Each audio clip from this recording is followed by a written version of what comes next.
కీర్తనల గ్రంథము 145వ అధ్యాయం 18వ వచనం ఒక మాట చదువుదామా? కీర్తనల గ్రంథము 145వ అధ్యాయం 18వ వచనం.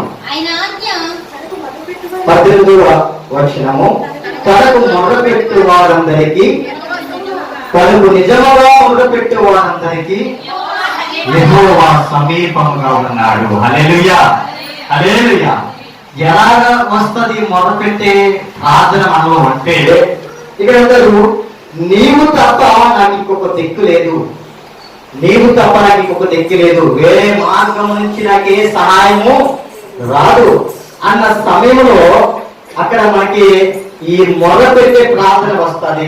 ఎలాగంటే డాక్టర్స్ అంటారు, ఇంకా మేమేమి చేయలేమండి, ఇంకా ఆ దేవుడే మిమ్మల్ని కాపాడాలి, ఇంకా మా చేతుల్లో ఏమీ లేదు, మేము చేయవలసినంతా కూడా చేసేస్తాం, మేము ఇంకా ఏమి చేయలేమండి. ఎప్పుడైతే చేతులు ఎత్తేస్తారో ఆ సమయంలో అంటే మనకి నలుదిక్కుల నుండి ఏమవుతుంది, దారి మూసుకుపోతుంది. ఆ సమయంలో ఏమీ తోయదు, ఇంకా నాకు ఎవరి వల్ల సహాయం కలగదు, అది నీ ద్వారానే అనే ఒక ప్రార్థనలో వస్తుంది. ఆ యొక్క దిక్కు లేని సమయంలో చేసే ప్రార్థనే మొరపెట్టే ప్రార్థన. హల్లెలూయా, హల్లెలూయా.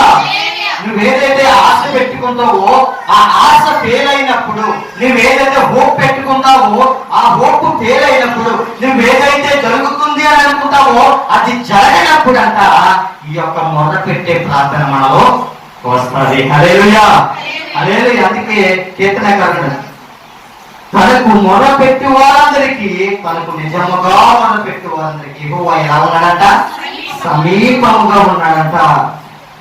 ఇంకా అనుకున్నాడనమాట, నేను ఎలా బ్రతకలో ప్రభువా, నువ్వు ఒక అద్భుత కార్యం చేస్తేనే కానీ నేను బ్రతకలేను అనే ఆ సమయంలో వచ్చేస్తారంట, ఆ యొక్క విధానానికి వచ్చేస్తారంట. అలాంటప్పుడే ఈ యొక్క డెస్పరేట్ ప్రేయర్ అనేది వస్తుంది. దేవుడికి స్తోత్రం, హల్లెలూయా.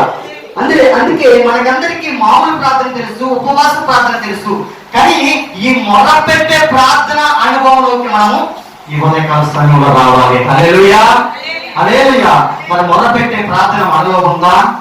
ఇక్కడ అంటున్నాడు, మొదలుపెట్టు ప్రార్థనకు ఖచ్చితంగా దేవుడు దిగి వచ్చే దేవుడు, ఖచ్చితంగా నీకు సహాయం చేసే దేవుడు.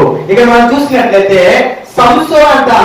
సంసోను మీద కంటే దేవుని ఆత్మ వచ్చిందంట. సంసోను మీదకి దేవుని ఆత్మ వచ్చినప్పుడంట సంసోను యొక్క సంఖ్యలు తెగిపోయి రెండింతల బలములు పొందుకున్నాడంట. పొందుకున్న తర్వాత అనుకుంటూ ఉన్నాడు, ఇక్కడ ఏదైనా ఒక వెపన్ దొరికితే బాగుండు, ఇక్కడ ఏదైనా ఒక ఆయుధం దొరికితే బాగున్నా, కానీ సంసోను అనుకున్నాడంట. సంసోను అనుకున్నట్లుగానే అక్కడ చనిపోయిన ఒక గాడిద ఎముక, దవడ ఎముక ఉన్నదంట. అక్కడ గాడిద ఎముకుంటే అక్కడ తీసుకుని 1000 మంది ఫిలిష్తీయుల్ని చంపేశాడంట. ఎవరు? సంసోను. 1000 మంది ఫిలిష్తీయులను ఒక గాడిద ఎముకతో చంపేశాడు అనమాట. అప్పుడు ఇక్కడ మనం చూసినట్లయితే అక్కడ 1000 మంది ఫిలిష్తీయులను చంపేసిన తర్వాత అక్కడ ఏమి తోచలేని పరిస్థితిలో ఉన్నాడు, దప్పికతో ఉన్నాడు సంసోను ఎలా ఉన్నాడంటే దప్పికతో ఉన్నాడు. అక్కడ చనిపోయే స్థితిలో అక్కడికి సంసోను వచ్చేసాడు. చనిపోయే స్థితిలో సంసోను వచ్చేసాడు. అప్పుడు సంసోను అంట ప్రార్థించాడంట. సంసోను ప్రార్థించాడు. ఎలా ప్రార్థించాడు ఇక్కడ మనం చూద్దాము. ఆయన 1000 మంది ఫిలిష్తీయులను చంపేసిన తర్వాత ఆయనకు భీకరమైన దాహం వేసిందంట. ఆ వాటర్, ఆ యొక్క దాహము తీరకపోతే ఆయన ఖచ్చితంగా చనిపోతాడు. ఆ సమయంలోనంట సంసోను ఎవరైనా గుక్కుడు నీళ్ళిస్తే బాగుండు అని ఆలోచించాడంట. ఎవరైనా గుక్కుడు నీళ్ళిస్తే బాగుండు అని అనుకున్నాడంట. కానీ అక్కడ శత్రు ప్రదేశం, ఫిలిష్తీయుల దేశం, అక్కడ 1000 మందిని చంపేస్తాడు. కానీ 1000 మందిని చంపేసిన తర్వాత అక్కడ ఆయనకి వాటర్ ఇవ్వడానికి ఎవరు వస్తారు? ఎవరు రాడు. కనుక అక్కడ దేవుడికి మొదలుపెట్టాడంట. దేవుడికి స్తోత్రం, హల్లెలూయా. సంసోను గొప్ప అభిషక్తుడు. ఆయన ప్రార్థన చేసినట్లు ఎక్కడా లేదు, కానీ 2 నిష్ఠింట్లో మాత్రం ప్రార్థన చేశాడంట.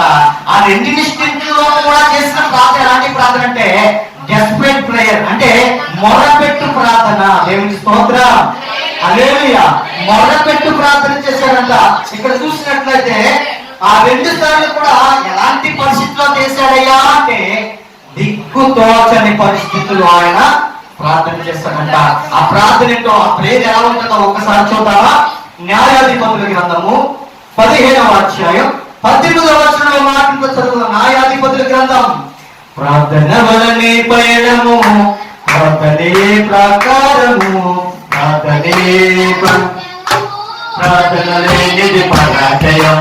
ప్రార్థన వలనే పయనము, ప్రార్థనే ప్రకారము, ప్రార్థనే ప్రకారము, ప్రార్థన లేనిది పరాజయం.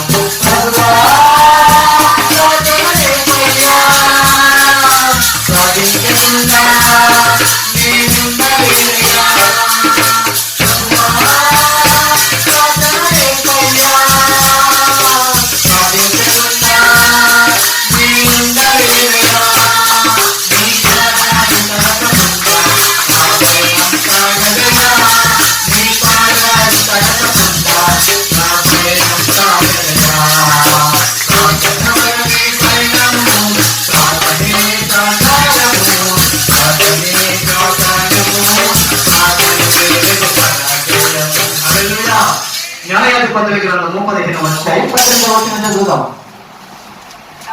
అప్పుడతడు మిక్కిలి దప్పిక కొనినందున యెహోవాకు మొర్రపెట్టి, నీవు నీ సేవకుని చేతి వలన ఈ గొప్ప రక్షణ దయచేసిన తర్వాత